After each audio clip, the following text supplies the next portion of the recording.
Sesaat lagi Anda ikuti Sandiwara Radio The Ultimate Gift, anugerah tertinggi, yang dipersembahkan oleh Sekolah Alam Arido. Sekolah Alam Arido, growing with nature to thinker, leader, and entrepreneur in the light of Islamic teaching.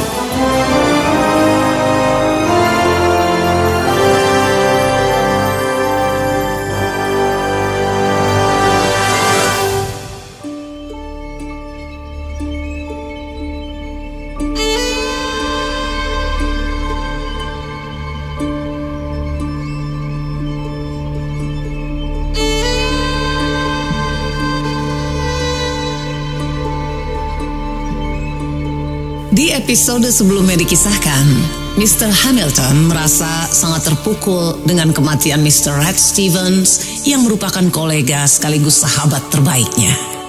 Namun tidak peduli seberapa dalam luka yang dirasakannya, sebagai seorang pengacara profesional, dia harus segera menyiapkan semua hal terkait wasiat Mr. Stevens yang jauh-jauh hari sudah dipercayakan kepadanya.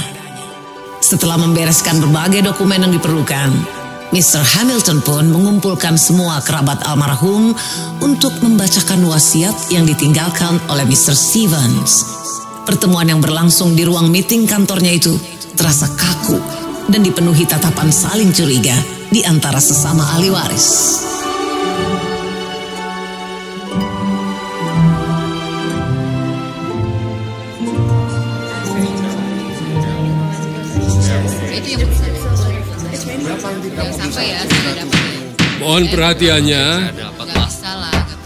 Mohon perhatiannya sebentar, saudara-saudara, tolong tenang dulu.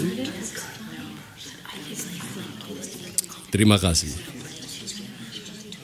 Baiklah, tuan-tuan dan nyonya-nyonya, seperti yang kita ketahui bersama, kita berkumpul di sini untuk membacakan surat wasiat dari Howard Red Stevens.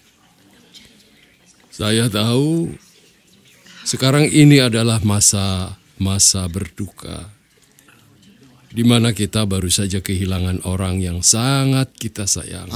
Sudahlah Pak Tua, langsung saja ke surat wasiatnya. Jangan terlalu banyak berbasa-basi. Ya betul, itu langsung aja Pak. Udah cepat bacakan saja wasiatnya. Kita butuh uang sekarang. Ya. Baik. Akan segera saya bacakan surat wasiatnya. Tolong semua tenang dulu dan jangan ada yang menyela.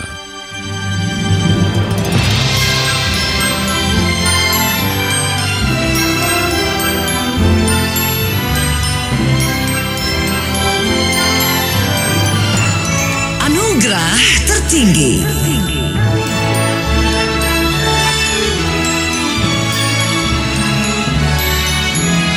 Sebuah kisah yang menginspirasi perasaan penuh syukur, yang diadaptasi dari karya Jim Stovall, The Ultimate Gift.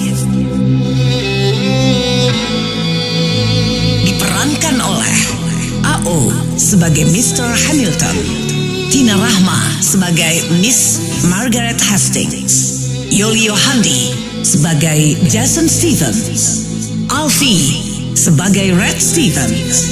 Diproduksi oleh Gria Mahakarya.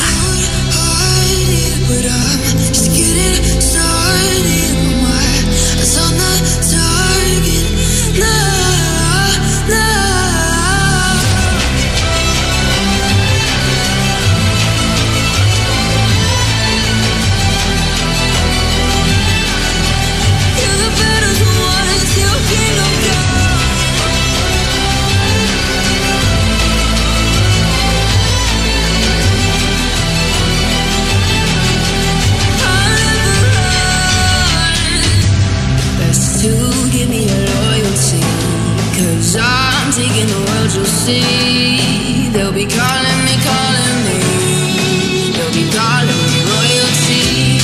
Best to give me loyalty, 'cause I'm taking the world, you'll see. They'll be calling me, they'll be calling me royalty. Tapi sebelum saya bacakan suratnya, Saya rasa saya perlu menegaskan satu hal kepada Anda semua, tuan-tuan dan nyonya-nyonya terhormat yang hadir di sini. Saya sangat mengenal Mr. Red Steven. Selain sukses sebagai pengusaha, almarhum adalah pribadi yang sederhana dan murah hati. Dan surat wasiatnya ini pun kurang lebih sama seperti Red sendiri. Sederhana dan to the point. Mohon maaf atas kelancangan saya, Tuan Hamilton. Saya bukan bermaksud untuk menginterupsi, tapi saya rasa sebagai salah satu anak almarhum, saya berhak tahu kapan persisnya ayah saya membuat surat wasiat ini. Itu saja, terima kasih. Anda seharusnya sudah tahu jawaban dari pertanyaan Anda itu.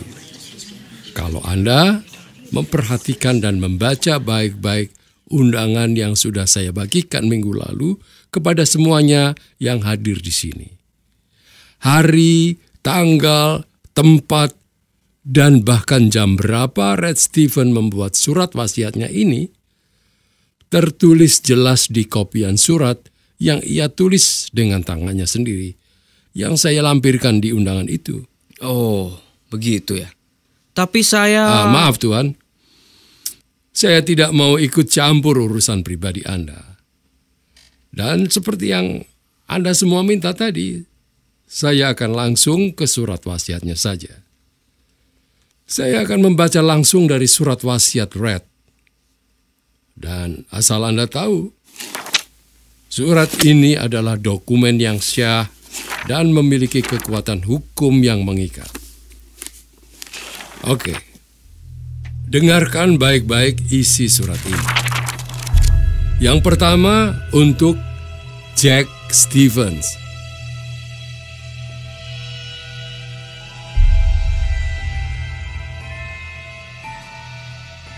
Kepada putra tertuaku Jack Steven, kuwariskan padanya perusahaan pertamaku, Panhandle Oil and Gas. Saat surat wasiat ini aku tulis, nilai Panhandle mencapai kisaran $600 juta.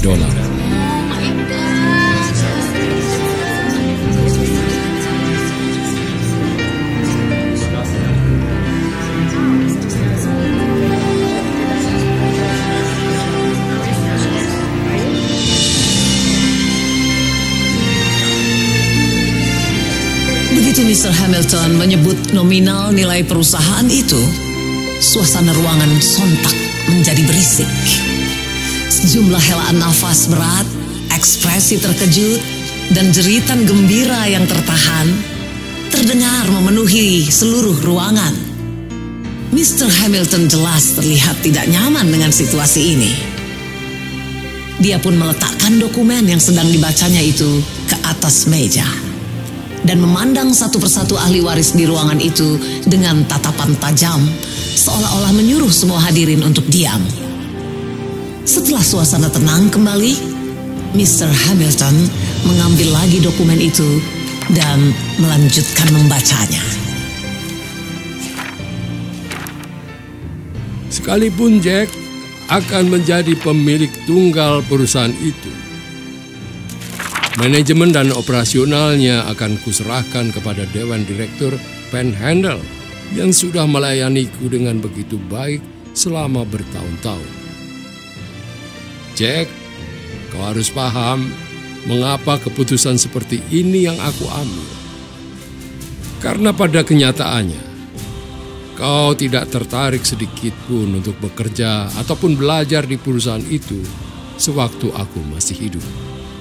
Dan aku rasa, sekarang pun sesudah aku mati, kau juga tidak akan tertarik.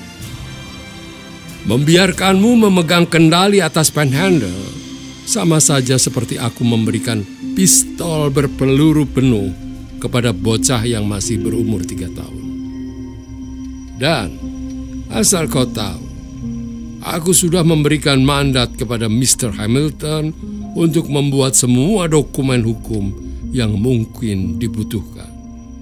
Sehingga kalau kau berusaha merebut kendali atau menghalangi Dewan Direktur, Atau bahkan kalau kau mengeluhkan warisan ini, maka seluruh kepemilikan atas Panhandle Oil and Gas akan seketika dialihkan ke lembaga amal.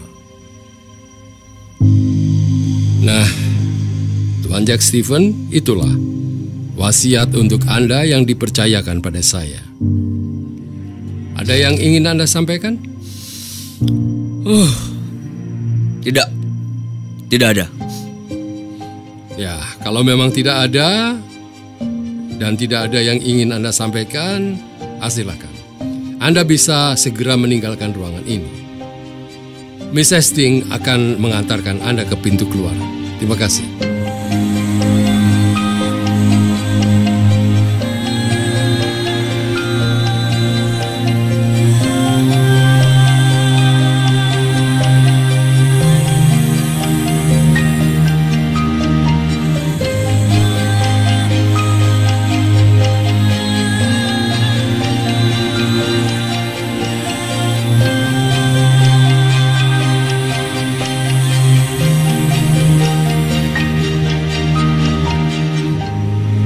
Ekspresi kecewa bercampur rasa marah yang terpancar jelas dari raut muka Jack Stevens.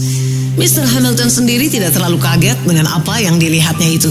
Sedikit banyak dia sudah tahu sepak terjang anak tertua Red Stevens ini. Di umurnya yang sudah menginjak 57 tahun, Jack Stevens masih suka berfoya-foya dan hidup dari mengandalkan uang pemberian ayahnya. Nah, bagaimanakah kisah selanjutnya? Apa sebenarnya yang membuat Red Stevens terkesan begitu berhati-hati dalam memberikan wasiat kepada ahli warisnya? Simak jawabannya di The Ultimate Gift, Anugerah Tertinggi, di episode yang akan datang. Sampai jumpa.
Telah Anda ikuti Sandiwara Radio The Ultimate Gift, Anugerah Tertinggi, yang dipersembahkan oleh Sekolah Alam Arido.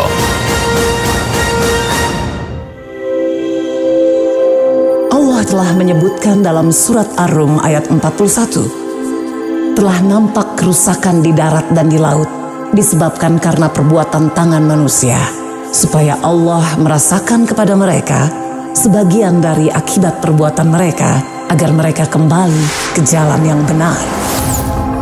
Lalu bagaimana pengamalan ayat tersebut dalam metode belajar di sekolah? Inilah Ibu Mia Inayati, Direktur Sekolah Alam Arido. Alam tak kambang menjadi guru. Pepatah ini sangat tepat menggambarkan metode belajar kami. Anak-anak setiap hari bersentuhan langsung dengan alam.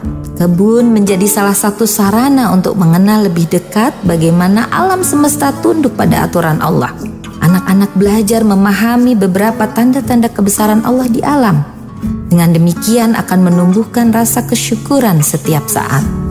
Semua itu disajikan dalam metode pengajaran, yaitu keteladanan, bahasa bunda, bahasa cinta, Belajar bersama alam, SAS, Sekolah Alam, Students Code, dan Project Based Talent. Sekolah Alam Arido, mandiri dan solutif.